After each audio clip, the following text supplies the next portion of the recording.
Welcome back to the Artie Lange Show. We are talking with Laura Cayouette.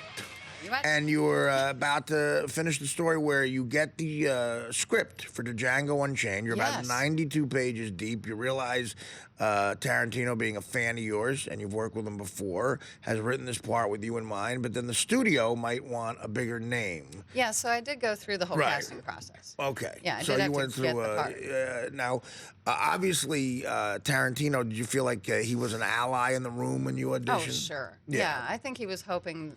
I felt like it was mine to lose, you know? In his mind. In his mind. Yeah, when I was doing the audition process with him, I felt free to do my thing with it and bring my because I felt like he was on my side, and so that if I was on the wrong track, he would redirect me. Did you hear any other excuse me? Did you hear any other names that you were up against? You know, I heard mostly from the internet, though, so I don't know how accurate it is. You know, you don't... Well, give us a name. You want to say one? Well, obviously, Uma Thurman. Okay. And, you know... She's a hack compared to you, by the way. You're terrible. Hack. No, I actually... Well, also another Tarantino favorite as well, yes, right? Yeah. Yes. And a muse of his. I mean, sure. she definitely inspires him. Absolutely. So, yeah, and to have even the hem of that for myself was really a thrill. Yeah. Well, I mean, it must have been that seemed like another grueling set. That must have been... It was probably the most grueling shoot of my career. Now, did you get to say the N-word a lot?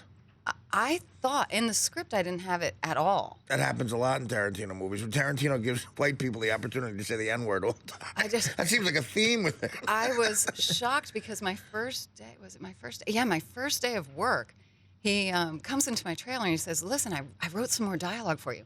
Every actor's dream, right? I wrote some more dialogue for you. Of course, yeah. So he's like, I wrote some more dialogue for you, and he hands me these pieces of paper with Sharpie handwriting.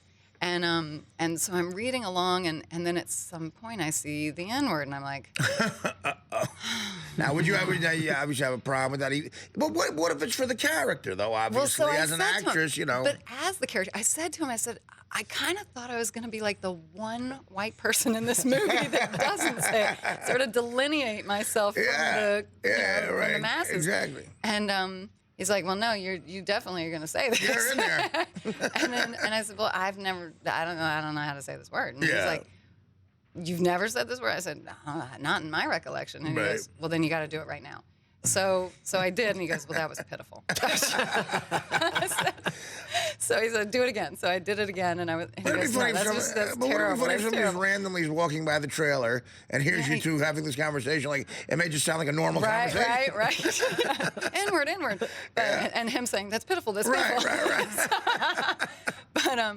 But yeah, so he reminded me that for Laura, for Laura Lee, this would be not a derogatory. It'd be the name, the word that you use to describe the thing you're describing. So, I had to take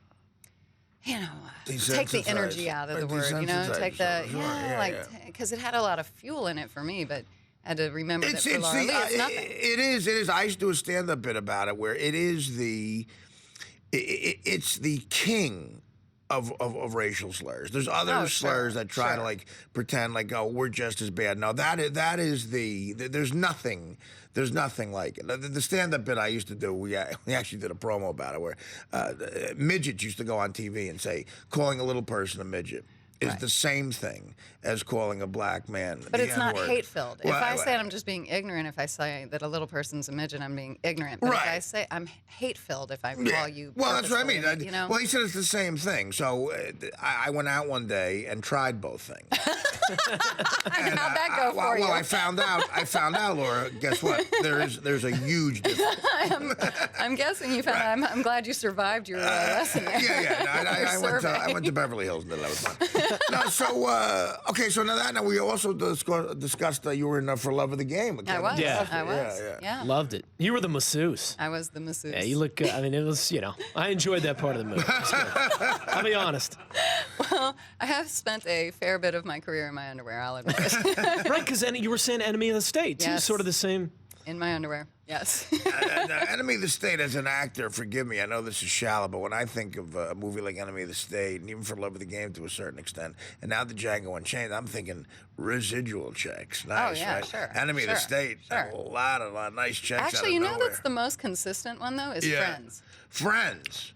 Yo, you were in the sitcom Friends quite a bit. Huh? I just only did one episode. Oh, really? But it's the gift Just that keeps on coming. giving. Because they air it all over the place. Yeah, like and you'll it's see not a like big Friends in Peru, you know. Right, exactly. And it's not that it's a huge check; it's just that it's so consistent. It's constant. You know. Well, I know, I understand. I'm in the movie Elf, and I consider great that movie. it's a Christmas bonus. Great movie. Because they have freaking marathons of it at Christmas. I actually came here for the premiere of that. And, Oh yeah? I was there. Did you go skating at the Rockefeller Center after? No, I was drunk. Oh. I was drunk. I was too drunk to skate. I was sitting at Jimmy Cahn's table. Oh, sure. Yeah. I got to skate with Will Ferrell's parents and stuff. All right. Well, you know, I'm not going to lie to you. It wasn't only the booze. I did leave my table to go to the bathroom quite a bit that night.